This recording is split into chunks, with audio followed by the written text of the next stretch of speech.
For a closer look at what's happening with China and Vietnam, I'm joined by Dean Cheng, Senior Research Fellow at the Asian Studies Center at the Heritage Foundation here in Washington, D.C. And of course, our Nathan King joins us again for the discussion. Dean, how far can this go? Because it's always been a war of words at this point, and now there's deaths involved. Well, anytime you have a confrontation between countries over issues of territory, the possibility of conflict, of armed conflict, does arise. Territory is, unfortunately, probably the least amenable to win-win solutions because it is quite zero-sum. It's either my island or it's yours. It's either my territory or it's yours. And right now we are seeing a significant escalation. Now that there are deaths, we are pretty much in unknown territory. Dean, I just want to ask you, where's the off-ramp here? Because obviously China and Vietnam, they have good economic relations, but they have had tensions in the past. Where's the off-ramp, and where does the US come into this, or do they come into it at all?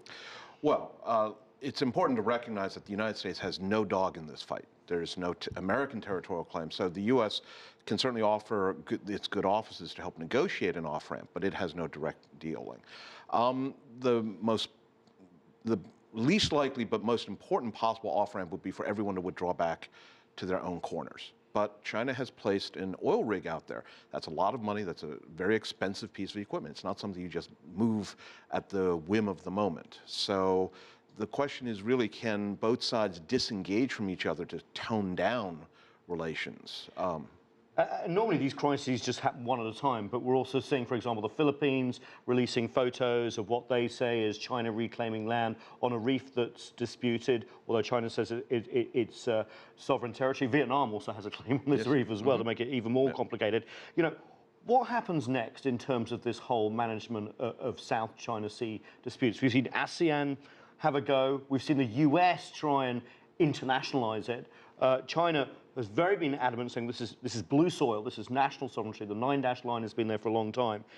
Even though we're getting this increased cooperation in the region, it seems fundamental differences are not being solved. No.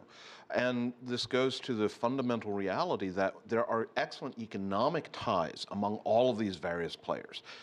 But national territory falls outside that realm. And when it comes to really high tensions, the economists and the businessmen often take a backseat to national political leaders. That's the scary part here. Can I ask you also about General Feng's comment? He basically said the rebalance to Asia from the US has led to an emboldenment of allies. Japan, we saw Obama's trip there just recently. The Philippines, a new security agreement, basically suggesting that the US's claims that it wants stability is actually not true, and they would rather have instability. In the first place, the prospect of instability in the region hurts everyone. No one benefits economically, including the United States. But I think that General Feng's comment really reflects the fundamental difference point of view. China sees itself as the aggrieved party, and it looks at the other countries and asks, how dare they do all of this?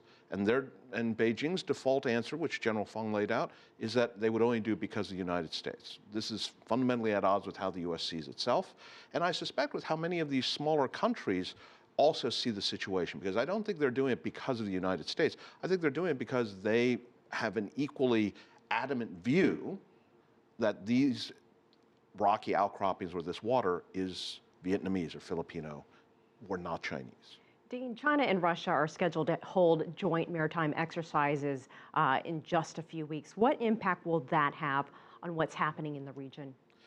Well, at a moment when there is great tension in Europe over the whole issue of Ukraine and the Crimea, I think that what we are going to see is a real perception in some quarters in the United States, including in Congress, that what we are seeing is almost a return to the 1950s.